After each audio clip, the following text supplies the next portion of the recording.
신경하심으로 예배를 시작하겠습니다. 나는 전능하신 아버지 하나님 천지의 창조주를 믿습니다. 나는 그의 유일하신 아들 우리 주 예수 그리스도를 믿습니다. 그는 성령으로 잉태되어 동정녀 마리아에게서 나시고 본디오 빌라도에게 고난을 받아 십자가에 못 박혀 죽으시고 장사된 지 사흘 만에 죽은 자 가운데서 다시 살아나셨으며 하늘에 오르시어 전능하신 아버지 하나님 우편에 앉아 계시다가 거기로부터 살아있는 자와 죽은 자를 심판하러 오십니다.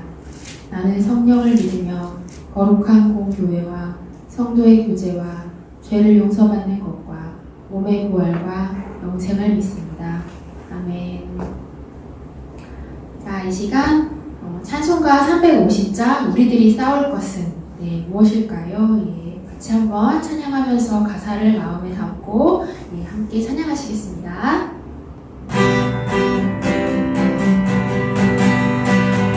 박수치면서 할게요. 우리들이 싸울 것은 열이 아니요, 우리들이 싸울 것은 형제 아니요, 마귀 권세 맞서 싸워 뱉어버리며 죽을 영혼 살릴 것일세. 한 마음으로 힘써 나가세, 한 마음으로 힘써 싸우세. 악한 마귀 권세들과 힘써 싸워서 성령을 울리기까지 우리들이 입은 검은쇠가 아니요, 우리들이 가진 검은 양철 아니요, 하나님께 받아가진 평화의 복음 거룩하신 말씀으로가 한 마음으로 힘써 나가세, 한 마음으로 힘써 싸우세.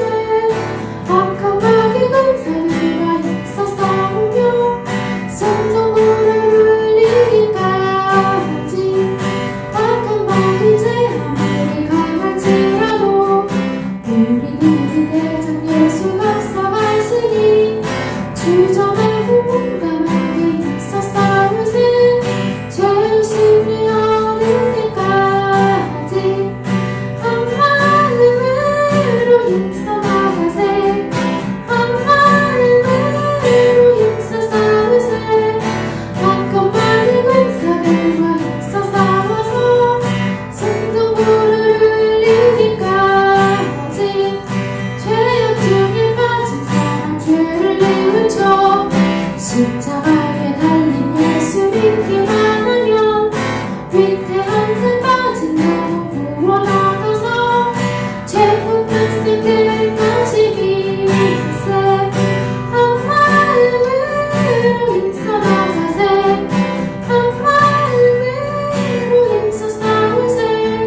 악한 마귀 권세들과 힘써 싸워서 성전문을 울리기까지. 아멘. 저희들이 싸울 것은 혈기가 아닙니다. 눈에 보이지 않습니다. 저희들의 어두운 눈을 밝히시고 막혀진 귀, 입과 저희들의 봉해진 입을 여시는 하나님의 능력을 바라며 함께 366장 찬송가 부르시겠습니다.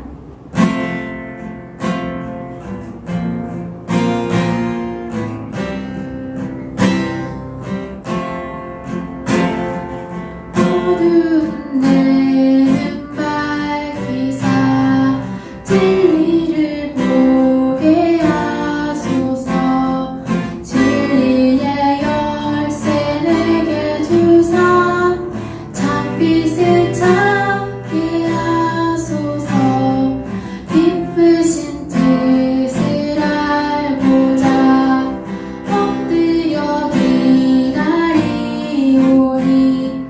내 눈을 뜨게 하소서. 성령이여 막혀진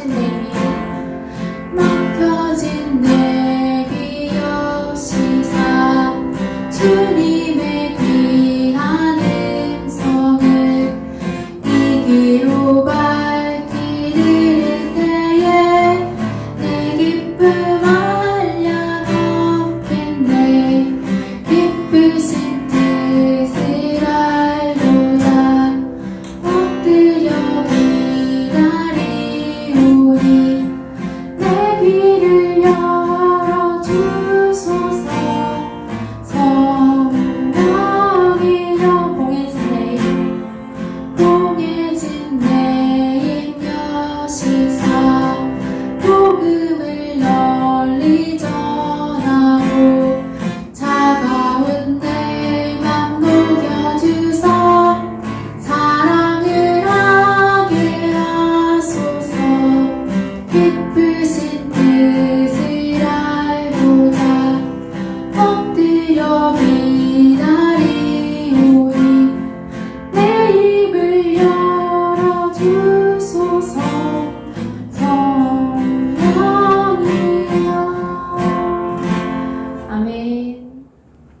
오늘 하나님께서 우리에게 주신 말씀은 예레미야가 5장 19절부터 마지막 22절까지의 말씀입니다.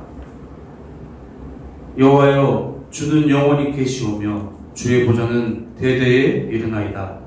주께서 어찌하여 우리를 영원히 잊으시오며 우리를 이같이 오래 버리시나이까? 여호와여, 우리를 주께로 돌이키소서.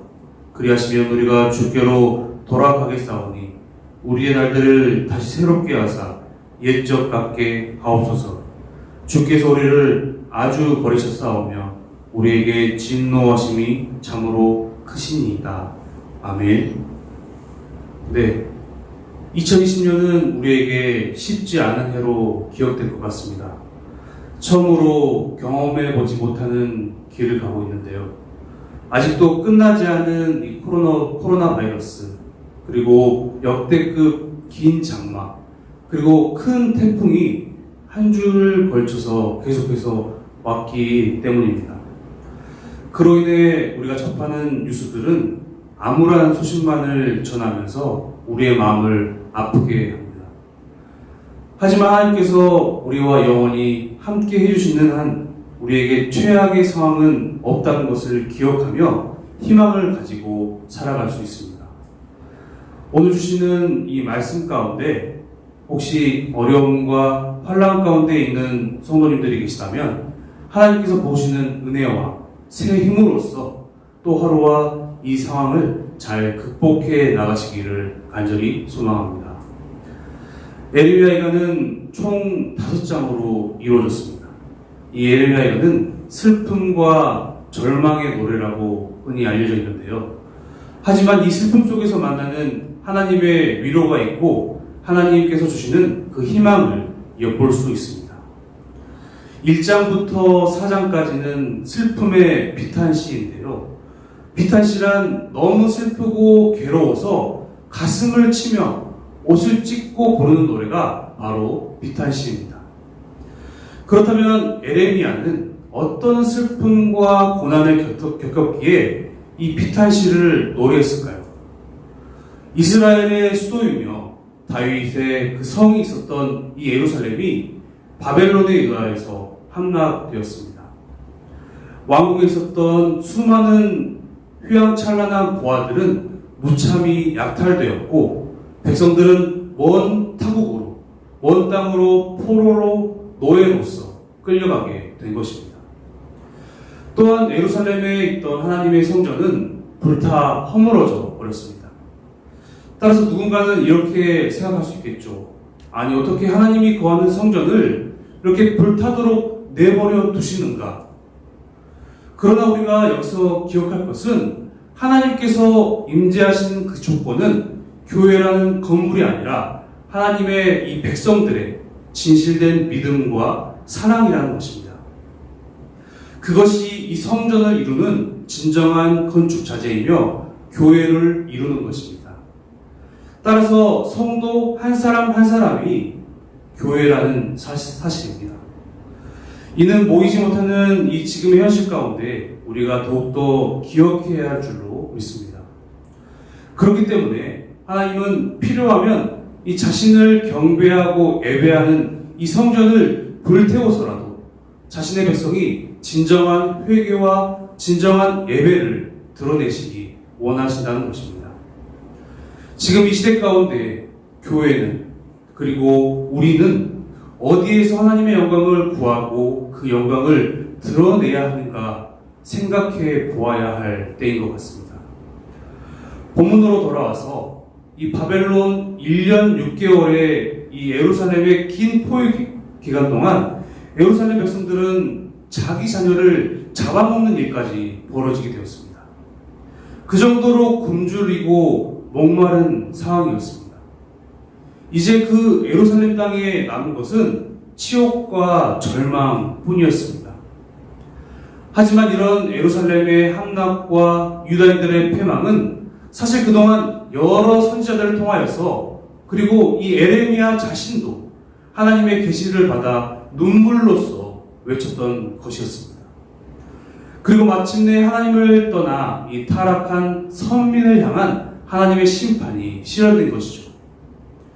예레미야는 이 자신의 눈앞에서 예루살렘이 무너져 내리고 사랑하는 동족들이 이방인들의 이 칼날 아래 비명을 지르며 숨져가는 이 잔혹한 현장을 목격하고 있었던 것입니다. 그리고 예레미야 이 자신도 한 인간으로서 견딜 수 없는 고통과 슬픔에 절규할 수밖에 없었던 것이죠. 그러나 이런 극한의 절망 속에서 예레미야는 이 비탄과 낙심에만 빠져 있지 않았습니다. 오늘 이 본문이 포함된 예레미야 이 5장은 기도시입니다. 이 기도시는 하나님을 바라보고 경배하며 하나님께 도움을 간구하는 것입니다. 예레미야는 이스라엘 백성들이 여호와의 심판이 실현된 지금 이제는 여호와 앞에 진실로 나아가 자신들의 죄를 철저히 시인하고 회개한다면 다시금 하나님의 백성으로서 그 선민으로서 축복을 회복할 수 있다는 그 여호와의 약속에 근거하여 희망과 회복의 기도를 드리고 있는 것입니다. 본문 19절에 예레미야는 3번에 걸쳐 여호와 하나님의 이름을 부르고 있습니다. 여호와여 주는 영원히 계시오며 주의 보좌는 대대에 이르나이다. 아멘. 그리고 권세와 능력을 상징하는 이 주의 보좌를 언급하며 하나님의 능력을 강조하고 있습니다. 비록 눈에 보이는 예루살렘의 성전은 무너졌을지라도 하늘의 보좌는 하나님께서 계시는 그 하늘의 보좌는 영원함을 말하며 이 불쌍한 백성들을 구원하여 주시기를 간절히 바라고 있는 것입니다. 이어서 20절에는 말합니다. 어찌하여 우리를 영원히 잊으시며 우리를 이같이 오래 버리시나이까? 이는 예레미야가 하나님의 뜻을 모르기 때문에 질문하는 것일까요? 아닙니다. 예레미야는 하나님의 징계를 직접 선포한 사람이었으며 정하신 때가 되면 이제 회복될 것을 잘 알고 있던 사람이었습니다. 하지만 자신들이 지금 겪고 있는 이 고초가 너무나 크기에 그리고 그 시간이 영원처럼 느껴진다는 사실을 말하고 있는 것입니다. 따라서 자신들을 너무 오래 버려두지 마시고 속히 회복시켜 주시기를 호소하고 있는 표현인 것입니다. 이 예레미야가 4장 4절에 보면 예루살렘이 이 바벨론에 의해 포위당하고 공격을 당하면서 이 젖먹이들은 목이 말라 이 혀가 입천장에 붙어버렸다고 기록하고 있습니다. 이때 상식적으로 부모의 손은 어떤 역할을 해야 됩니까? 자녀를 보듬고 안전하게 보살펴야 하는 이 자비로운 부모의 손이어야 합니다. 그러나 4장 10절에 기록된 대로 이제는 굶주림을 견디다 못해 이 자녀를 잡아먹는 무자비한 손으로 바뀌어져 버렸습니다. 예레미야는 자신이 직접 이 심판을 예언하였지만 실제로 일어난 이 비참한 광경을 목도하면서 제정신으로 살 수가 있었을까요? 예레미야 역시 그리고 일반 사람 역시 그 누구라도 제정신으로는 이 도저히 이 상황을 견딜 수가 없었을 것입니다. 그래서 이 심판의 날을 하루빨리 지나가게 해달라고 하나님께 탄원하는 기도를 드리고 있는 것이죠. 하지만 예레미야는 앞서서 이 회복의 은총을 입기 위해서는 다시 하나님께로 돌아가야 한다는 일이 선행되어야 한다는 사실을 말하고 있습니다. 21절이 그것인데요. 여호와여 우리를 주께로 돌이키소서. 그리하시면 우리가 주께로 돌아가겠사오니. 지난날 하나님과의 이 관계를 다시 회복시켜 달라는 간구입니다.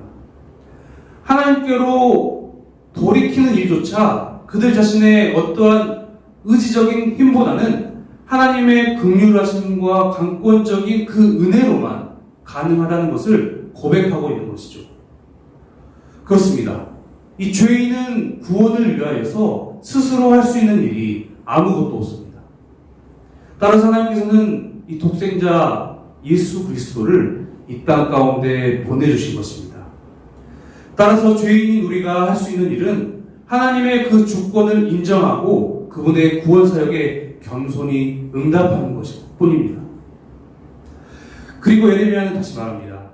우리의 날들을 다시 새롭게 하사 옛적 같게 하옵소서. 여기서 옛적은 무엇을 말하는 것일까요? 이 옛적은 출애굽 사건과 그리고 다윗과 솔로몬을 통하여서 그 부어주신 하나님의 축복과 임재의 그 시간을 가리키는 것입니다. 이 시간들은 이 이스라엘 백성들에게 있어서 가장 하나님의 동행을 경험했던 시간들이죠. 여기서 예레미야의 이 고백이 눈에 띄는 곳이 있는데 그것은 바로 우리는 이라는 단어입니다.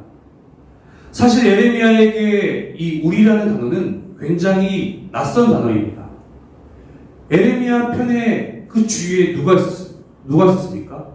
주위에는 다 반대자들 뿐이었기 때문입니다. 그의 편은 누구도 없었고 누구도 그가 말하는 이 하나님의 예언을 귀담아 들으려고 하지 않았습니다. 오히려 이 하나님의 예언의 말씀을 선포하는 이 예레미야를 때리고 죽이고자 하는 사람들 뿐이었습니다.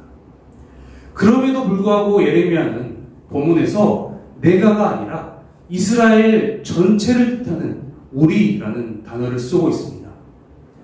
하나님의 은총과 이 이스라엘의 회복을 바라보니까 이스라엘의 공동체성이 회복된 것입니다. 이스라엘의 죄가 곧 나의 죄, 자신의 죄라고 인식하게 된 것입니다. 그래서 이 예레미야가 전체에 우리라는 말이 이 단어가 반복되고 있는 것을 우리는 볼 수 있습니다. 하나님, 우리를 살리시옵소서. 하나님, 우리를 다시 회복시키시고 하나님 앞에 우리가 회개하기를 원합니다. 라는 이 고백을 예레미야는 할 수 있게 된 것입니다. 따라서 우리 상봉교회가 이 나라가 이 우리라는 공동체성을 회복하기를 소망해야 하겠습니다. 하나님의 은혜가 나에게뿐만 아니라 우리 가운데 임하기를 소망해야 합니다. 편을 나누고 남을 비방하는 것이 아니라 가정의 문제, 나아가서 교회와 이 나라의 문제를 이 본문의 에레미야와 같이 나 때문이라고 고백하는 그 한 사람을 하나님께서는 찾고 계신 것입니다. 그 한 사람 한 사람이 모여 공동체가 함께 하나님의 은총을 기대하면서 우리가 함께 회개하고 그래서 우리가 함께 회복되는 은혜를 소망해야 한다는 것입니다. 말씀으로 돌아와서 22절에 말합니다. 주께서 우리를 아주 버리셨사오며 우리에게 진노하심이 참으로 크시니이다. 어찌 보면 부정적인 뉘앙스로 읽혀질 수 있습니다. 어떤 성경학자들은 이 22절 이 말씀을 보고 이 개역개정 번역상의 문제라고까지 이야기하는 사람들이 있는데요. 그래서 이 22절 본문 아래에 이 각주가 달려있는데 주께서 우리를 아주 버리셨나이까 우리에게 심히 진노하셨나이까 라고 기록하고 있습니다. 그래도 희망적인 느낌은 별로 들지 않죠. 그래서 유대교 회당에서는 이 마지막 절을 읽을 때 22절 다음에 다시금 21절을 읽으며 이 예레미야 예가를 마쳤다고 합니다. 번역이 어찌 되었던 간에 이 22절의 내용은 분명합니다. 바로 이 이스라엘이 지은 그간의 죄악으로 말미암아 이 여호와 하나님의 진노하심이 매우 큰 것은 지극히 당연한 것임을 이 예레미야는 시인하고 있는 것입니다. 그럴 것이 하나님께서는 얼마나 이 많은 선지자들을 보내셔서 예언을 통하여서 돌이킬 수 있는 그 기회를 주셨습니까? 따라서 지금 그들이 바랄 수 있는 것은 하나님의 그 노여움이 그치고 옛날 같은 그 행복한 관계로 우리에게 축복을 허락하시고 축복을 주셨던 그 시간으로 회복될 그 날을 기다릴 뿐이었습니다.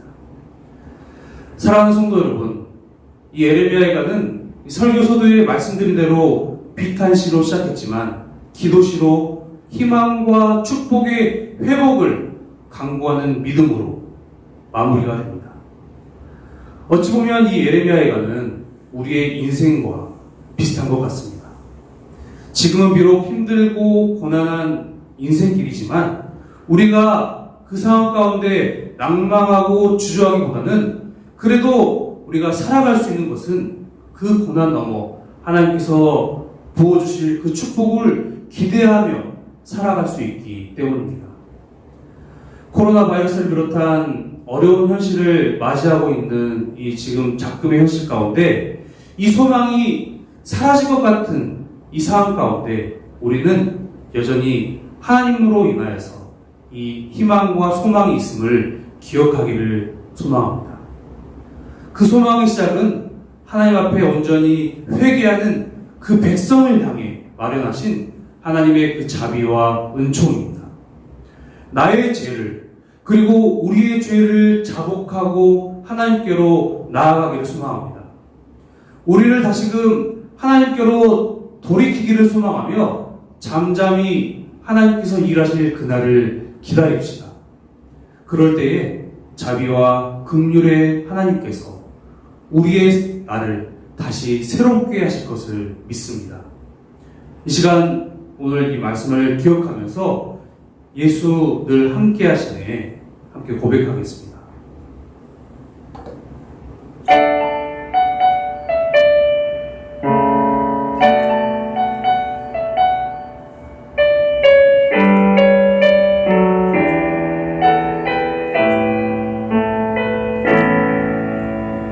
고단한 인생길 힘겨운 오늘도 예수 내 마음 아시네. 지나갈 몇 분도 마주할 세상도 예수 내 마음 아시네. 하루를 살아도 기쁨으로 가리 예수 늘 함께 하시네. 후회도 염려도 온전히 맡기리 예수 늘 함께 하시네. 함께 고백하겠습니다. 믿음의 눈 들어 주를 보리 이 또한 지나가리라. 주어진 내 삶의 시간 속에 주의 뜻 알게 하소서. 믿음의 눈 들어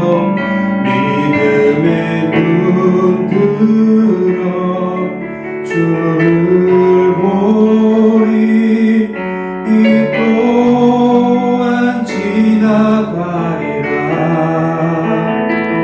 주어진 내 삶의 시간 속에 주의 뜻 알게 하소서.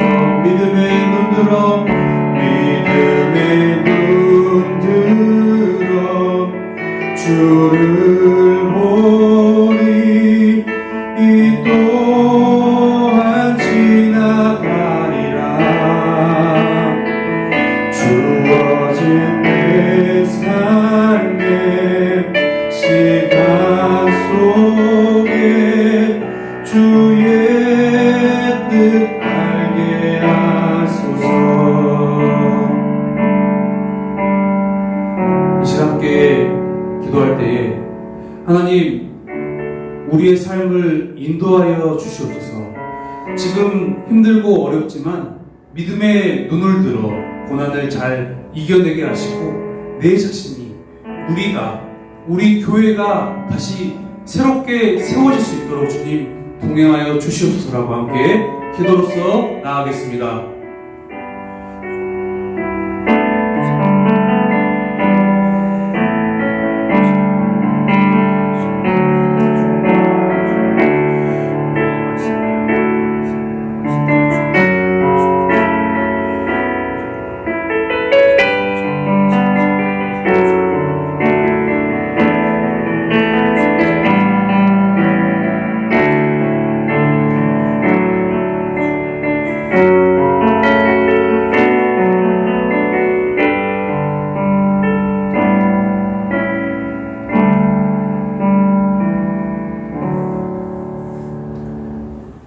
하나님, 고단하고 힘겨운 지금의 삶이지만 주님께서 늘 함께 하시고 내 마음을 아시기에 오늘 또 힘을 얻어 살아갈 수 있음을 고백합니다.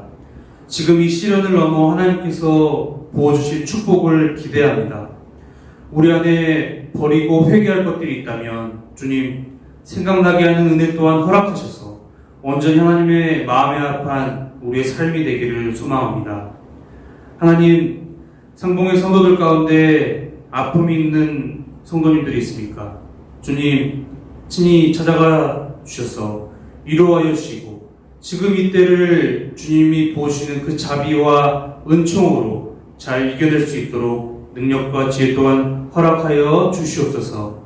감사드리며 예수님의 이름으로 기도합니다. 아멘. 하늘에 계신 우리 아버지, 아버지의 이름을 거룩하게 하시며 아버지의 나라가 오게 하시며 아버지의 뜻이 하늘에서와 같이 땅에서도 이루어지게 하소서. 오늘 우리에게 일용할 양식을 주시고 우리가 우리에게 잘못한 사람을 용서하여 줄 것 같이 우리 죄를 용서하여 주시고 우리를 시험에 빠지지 않게 하시고 악에서 보아소서. 나라와 권능과 영광이 영원히 아버지의 것입니다. 아멘.